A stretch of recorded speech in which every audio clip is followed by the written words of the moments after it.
Hello दोस्तों, आज मैं आपको बेसिक इंग्लिश के बारे में कुछ इन्फॉर्मेशन देने जा रहा हूँ, जानकारी देने जा रहा हूँ और उसका मैं ये पार्ट 9th बना रहा हूँ। और इससे पहले के अगर आपको पार्ट्स देखने हैं तो वो आप प्लेलिस्ट में जा कर के देख सकते हैं। तो दोस्तों, इंग्लिश जो है ना, या इंग्लिश का जो गेम है वो किस पे टिका हुआ है? सब्जेक्ट, वर्ब और ऑब्जेक्ट पर। यानी सब्जेक्ट और वर्ब, ऑब्जेक्ट, इनके बारे में आपको नॉलेज होनी चाहिए, पता होना चाहिए। तो आइए देखते हैं सब्जेक्ट क्या होता है।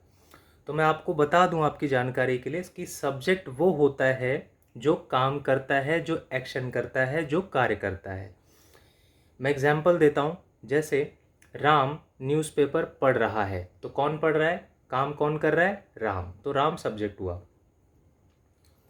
तुम खेल रहे हो, तो कौन खेल रहा है? तुम। तो तुम क्या हुआ? सब्जेक्ट। सुनीता चाय बना रही है, तो चाय कौन बना रहा है? चाय बनाने का काम कौन कर रहा है? सुनीता। तो सुनीता सब्जेक्ट हुआ। हम मोबाइल चला रहे हैं, तो चला कौन रहा है मोबाइल? काम वो कौन कर रहा है? हम। तो हम सब्जेक्ट हुआ। ठीक है। तो यानी कि वाक्य के अंदर जो काम करेगा, जो एक्शन करेगा, जो कार्य करेगा, वो सब्जेक्ट कहलाता है। ठीक है। तो फिर भी मैंने कुछ इसकी लिस्ट बना रखी है जिनको हम सब्जेक्ट के रूप में यूज़ करते हैं, तो उसको आइए देख लेते हैं। तो सब्जेक्ट की ये लिस्ट है, आप देखें। जैसे आई का मतलब मैं या मैंने, ही का मतलब वह या उसने, और ये फॉर बॉयज़ आता है, लड़के के लिए आता है। शी वह उसने, फॉर गर्ल्स के लिए आता है, लड़कियों के लिए आता है। यू तुम तुमने, वी हम हमने, दे वे उन्होंने। इट का मतलब यह, और ये फॉर नॉन लिविंग थिंग के लिए आता है, यानी बेजान वस्तुओं के लिए यूज़ होता है। आगे है एनी नेम, कोई भी नाम हो, जैसे अरुण, वरुण, तरुण। एनी प्लेस, कोई भी जगह हो, जैसे दिल्ली, द्वारका, साकेत, ठीक है, नोएडा, इस तरीके से। और फिर आगे है दिस, दिस का मतलब होता है यह, और ये पास की वस्तुओं और व्यक्ति के लिए यूज़ होता है, प्रयोग होता है। फिर है दैट, और इसका मतलब है वह, ये दूर की वस्तुओं और व्यक्ति के लिए प्रयोग होता है। ठीक है। फिर आगे है हिज का मतलब होता है उसका, उसके, उसकी, और ये फॉर बॉयज़ आता है। हर उसका, उसके, उसकी, फॉर गर्ल्स आता है। देयर उनका, उनके, उनकी। माई मतलब मेरा, मेरे, मेरी। योर मतलब तुम्हारा, तुम्हारे, तुम्हारी। लेकिन ये जो मैंने ब्रैकेट में इनको किया है, इनके साथ आपको बस ये ध्यान रखना है कि इनके साथ ना नाउन जुड़ के आता है या नेम जुड़ के आता है। जैसे मैं एग्जांपल दूं, उसका भाई यानी हिज ब्रदर, ये पूरा जुड़ के आएगा।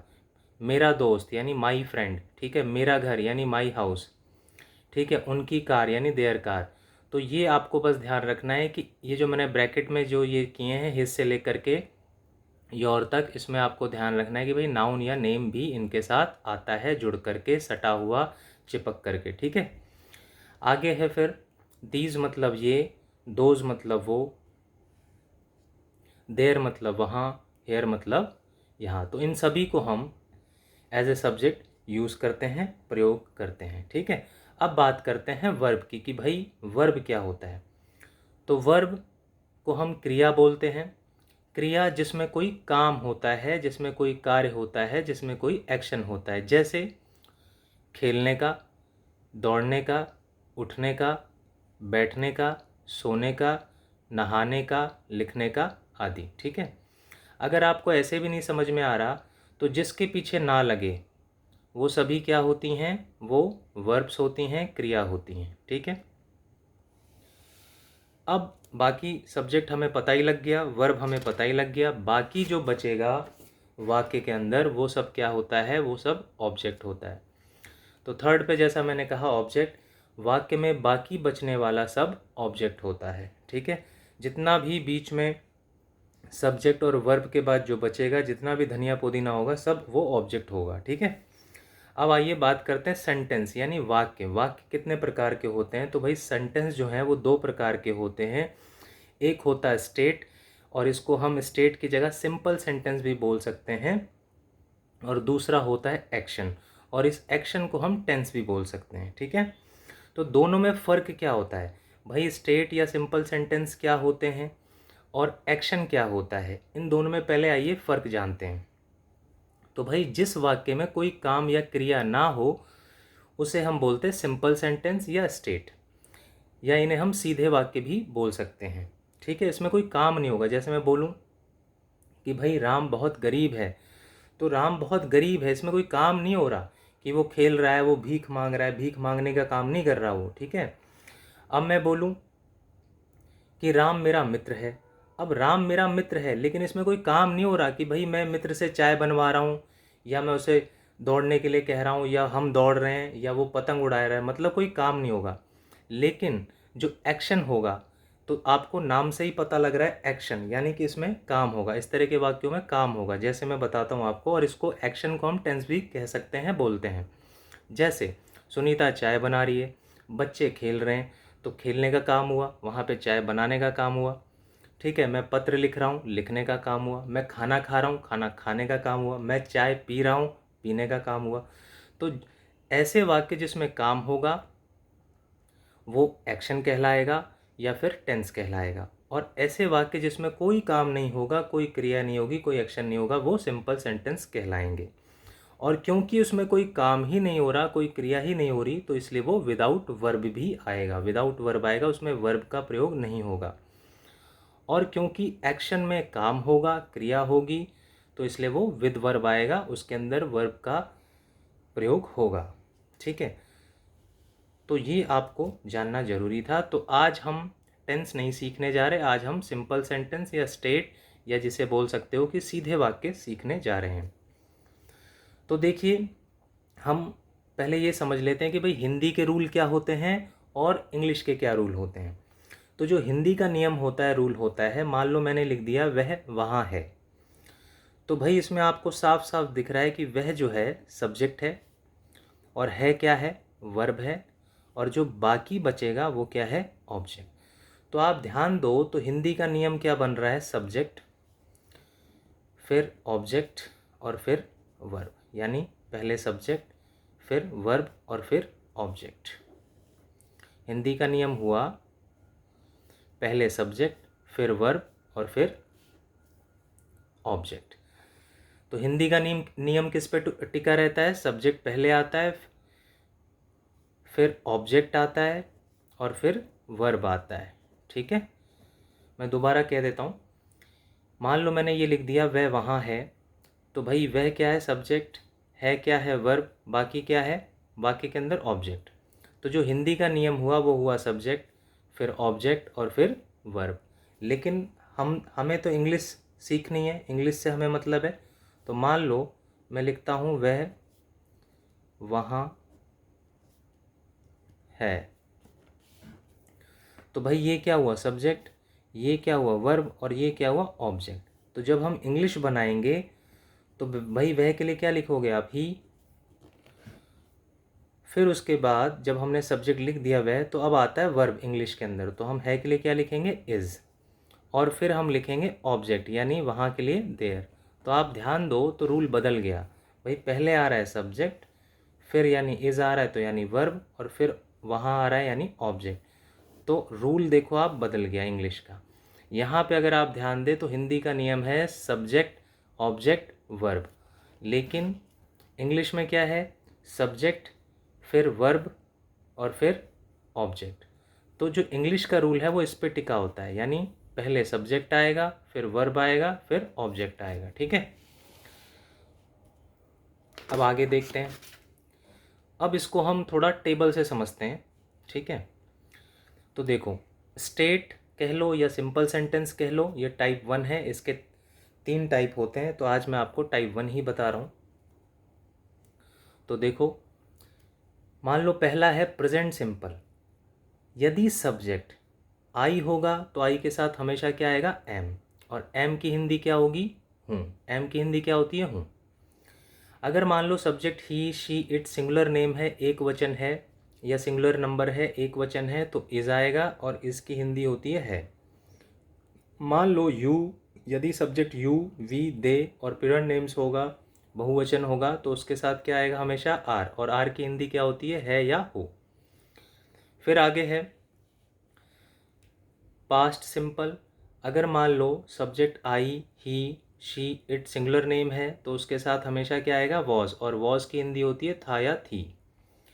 अगर मान लो सब्जेक्ट यू, वी, दे और प्यूरल नेम्स होगा, बहुवचन होगा, तो उसके साथ हमेशा क्या आएगा, वर, और वर की हिंदी होगी थे। आगे है, मान लो फ्यूचर सिंपल है, तो फ्यूचर सिंपल में आसान है कि भाई ऑल सब्जेक्ट, यानी ऑल सब्जेक्ट से मेरा यहाँ पे मतलब है कि इनमें से कोई सा भी आ जाए, सबके साथ आपको आंख बंद करके विल बी लगा देना है, और विल बी का मतलब होगा होगा, होगे, होगी। विल बी की हिंदी होगी होगा, होगे, होगी। ठीक है, अब आइए इसको हम एग्जाम्पल से समझते हैं ताकि हम इसको ढंग से समझ पाएँ। तो जैसे पहला एग्जाम्पल है, वह घर में है, तो सबसे पहले हमें क्या चाहिए भाई, इंग्लिश का रूल किस पे टिका हुआ है, पहले सब्जेक्ट आता है, फिर वर्ब आता है, फिर ऑब्जेक्ट आता है। तो सबसे पहले हमें क्या चाहिए, सब्जेक्ट। तो वह हमें दिख रहा है सब्जेक्ट, फिर हमें क्या चाहिए, वर्ब। तो वर्ब हमें दिख रहा है, लास्ट में चले जाओ। फिर बाकी क्या बचा, वाक्य के अंदर सारा ऑब्जेक्ट बचा। तो हमें तीनों चीज़ें मिल गई, सब्जेक्ट वर्ब ऑब्जेक्ट मिल गया। सब्जेक्ट ये रहा, वर्ब ये रहा, और ऑब्जेक्ट ये रहा। तो बस अब इस वाले रूल में फिट कर दो, पहले सब्जेक्ट लिख दो, वह के लिए क्या लिखोगे आप, ही। ठीक है, अब रूल क्या कह रहा है, वर्ब। तो ये वर्ब है ना, तो आप देखो सब्जेक्ट क्योंकि ही है, तो है के लिए क्या आ रहा है भाई, इसमें तो ही है नहीं, ही किस में है, इसमें, तो ही के साथ क्या आ रहा है के लिए, इज़ आ रहा है। तो आप लगा दो ही इज़, ये बात हो गई ख़त्म। है के लिए हमने क्या लिखा, इज़, ये बात हो गई ख़त्म। अब क्या आ रहा है, मे के लिए क्या, मे के लिए क्या लिखोगे, एट, ये भी बात हो गई ख़त्म। अब क्या लिखोगे, घर, होम लिख दो, हो गया। तो आपको ध्यान रखना है, सबसे पहले सब्जेक्ट लिख दो, उसके बाद पीछे चले जाओ, और पीछे से ऐसे होते हुए आओ, मतलब पीछे से इधर की ओर आना है के लिए ये लिख दिया, मैं के लिए एट लिख दिया, घर के लिए होम लिख दिया। अब मान लो मैं कर दूं, वह घर में था, वह घर में था, तो था के लिए क्या आ रहा है, था थी के लिए वॉज आ रहा है। तो देखो सब्जेक्ट ही है ना, तो ही के साथ क्या आ रहा है, वॉज। तो यहाँ लिखोगे आप ही, और फिर वॉज, और बाकी सब सेम, यानी एट होम। अब मान लो मैं कर दूं, वह घर में होगा, यानी फ्यूचर में कर दिया। तो भाई होगा के लिए क्या आ रहा है, विल बी आ रहा है। तो बस कुछ नहीं करना, बस विल बी आ जाएगा, बाकी सब सेम रहेगा, he will be at home, बस हो गया। ठीक है, अब नेक्स्ट देखते हैं, वे भारत के खिलाड़ी हैं। भाई ये क्या है, सब्जेक्ट, ये क्या है, वर्ब, बाकी सारा क्या है, ऑब्जेक्ट। तो हमें वे के लिए क्या लिखोगे आप, सब्जेक्ट यानी दे। अब आप देखो दे के साथ क्या आ रहा है, तो दे के साथ आप देखो आर आ रहा है के लिए, तो आप लिखो, क्योंकि देखो दे इसमें तो है नहीं, दे इसमें तो है नहीं, दे इसमें है, तो दे के साथ क्या आ रहा है, आर। तो आप लिखो इस है के लिए दे आर, ये है ख़त्म हो गया। अब क्या आ रहा है, खिलाड़ी यानी प्लेयर्स। अब का के की को बोलते हैं ऑफ, तो हमने लिखा ऑफ, फिर भारत, इंडिया। ठीक है, तो अब मैंने क्या किया, सब्जेक्ट लिखा, फिर पीछे से चलता चला है के लिए आर लिख दिया, खिलाड़ी के लिए प्लेयर्स लिख दिया, के लिए ऑफ लिख दिया, भारत के लिए इंडिया लिख दिया। मान लो यहाँ कुछ होता तो वो यहाँ आ जाता, मान लो यहाँ कुछ होता वो यहाँ आ जाता। ठीक है, तो सब्जेक्ट लिखना है, पीछे से चलना है, सब्जेक्ट लिखना है, पीछे से चलना है। अब मान लो मैं कर दूँ, वे भारत के खिलाड़ी थे, तो थे के लिए क्या आ रहा है, वर आ रहा है। दे के साथ देखो वर आ रहा है, तो यहाँ लिखो दे, फिर लिखो यहाँ वर, फिर लिखो यहाँ पे प्लेयर्स ऑफ इंडिया, मतलब बाकी सब सेम ही आएगा। मान लो मैं कर दूं, वे भारत के खिलाड़ी होंगे, तो भाई होंगे के लिए क्या आ रहा है, विल बी आ रहा है फ्यूचर में, तो बस दे लगाओ और विल बी लगा दो, बाकी सब सेम कर दो। ठीक है, अब हम नेक्स्ट देखते हैं। फिर है एग्जाम्पल, हम कमरे में है, ये क्या है, सब्जेक्ट, ये क्या है, वर्ब, बाकी सारा ऑब्जेक्ट। हम मतलब क्या, वी। अब वी के साथ आप देखो क्या आता है, वी के साथ आता है आर, है के लिए, तो बस आप लिखो वी आर, ये बात ख़त्म हो गई। अब मैं आ रहा है, इन लिखो, फिर कमरे में है, इन द रूम। मान लो मैं कर दूं, हम कमरे में थे, तो थे के लिए क्या आता है, थे के लिए आता है वर, वी के साथ, ये देखो। ठीक है, वी के साथ आ रहा है ना वर, थे के लिए, तो हम लिखेंगे वी, फिर वर इन द रूम।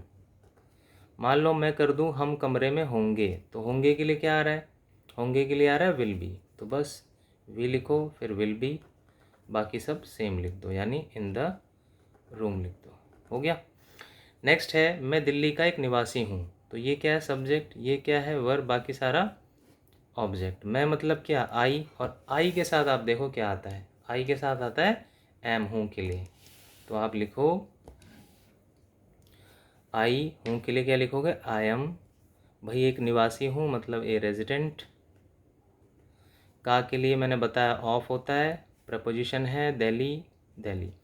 अब मैं कर दूँ मान लो मैं दिल्ली का एक निवासी था, तो था के लिए क्या हो जाएगा, था के लिए आ जाएगा वॉज, देखो आई के साथ आ रहा है वॉज, तो यहाँ लिखो I was a resident of Delhi. मान लो मैं कर दूं मैं दिल्ली का निवासी होऊंगा, तो होऊंगा के लिए क्या आएगा विल बी, तो लिखो I will be a resident of Delhi, ठीक है, बाकी सब सेम कर दो। कुछ एग्जाम्पल और देख लेते हैं, जैसे देखो ये लिखा है मैं खुश हूँ, ये क्या है सब्जेक्ट, ये क्या है वर्ब, बाकी सारा ऑब्जेक्ट। मैं यानी आई, हूँ के लिए क्या आएगा एम, खुश हूँ क्या आएगा हैप्पी। मान लो मैं कर दूँ इसको मैं खुश था, तो कुछ नहीं है यहाँ पे वॉज आ जाएगा, बाकी सब सेम, बाकी सब सेम। मान लो मैं कर दूँ मैं खुश होऊंगा, तो यहाँ पे क्या आ जाएगा विल बी, वॉज की जगह क्या आ जाएगा विल बी, बाकी सब सेम, यहाँ पे सेम, ठीक है। नेक्स्ट है पिताजी आज नाराज हैं, ये क्या है सब्जेक्ट, ये क्या है वर्ब, बाकी सारा ऑब्जेक्ट। पिताजी मतलब फादर, भाई पिताजी तो सिंगल हैं तो क्या आएगा है के लिए इज़, फिर नाराज मतलब एंग्री, फिर आज टुडे। मान लो मैं कर दूं पिताजी आज नाराज थे, तो पिताजी मतलब सब्जेक्ट फादर, थे के लिए क्योंकि सिंगल हैं पिताजी एक ही हैं तो वॉज, बाकी सब सेम। मान लो है पिताजी आज नाराज होंगे, होंगे के लिए क्या आएगा विल बी, तो फादर विल बी, बाकी सब एंग्री टुडे लिख देना सेम, ठीक है। फिर है सब्जेक्ट वर्ब, बाकी सारा ऑब्जेक्ट। वह मेरे साथ है, वह मतलब क्या ही, और फिर पीछे चले जाओ है, तो ही के साथ है के लिए क्या आता है इज़, ये बात हो गई ख़त्म। साथ को क्या बोलते हो विद, मेरे मतलब मी। मान लो होता वह मेरे साथ था के लिए क्या आएगा भाई ही वॉज विद मी। मान लो वह होता वह मेरे साथ होगा, तो क्या होगा यहाँ पे विल भी आ जाएगा, बाकी सब सेम, बाकी सब सेम, ठीक है। नेक्स्ट देखो तुम स्कूल में हो, ये क्या है सब्जेक्ट, ये क्या है वर्ब, बाकी सारा ऑब्जेक्ट। तो तुम यानी यू, यू के साथ हो के लिए क्या आता है आर, फिर में इन, फिर स्कूल है तो इन द स्कूल। मान लो होता तुम स्कूल में थे, तो यू, थे के लिए वर्ब, और बाकी सब सेम इन द स्कूल। मान लो होता तुम स्कूल में होगे, तो you will be in the school, ठीक है। तो उम्मीद है ये लेसन आपको समझ में आया होगा। ये मैंने आपको टेंस के बारे में नहीं बताया है, ये मैंने आपको सिंपल सेंटेंस स्टेट बताया है या फिर सीधे वाक्य बताए हैं जिसमें कोई भी क्रिया नहीं होती, जिसमें कोई भी एक्शन, कोई भी वर्ब का प्रयोग नहीं होता, ठीक है। अगर आपको और भी वीडियोस देखनी है, चाहे वो राइटिंग सेक्शन की हो, चाहे वो जैसे कि आपको editing, report, speech, story writings, ठीक है, तो इस तरह के आपको ग्रामर मिल जाएगा।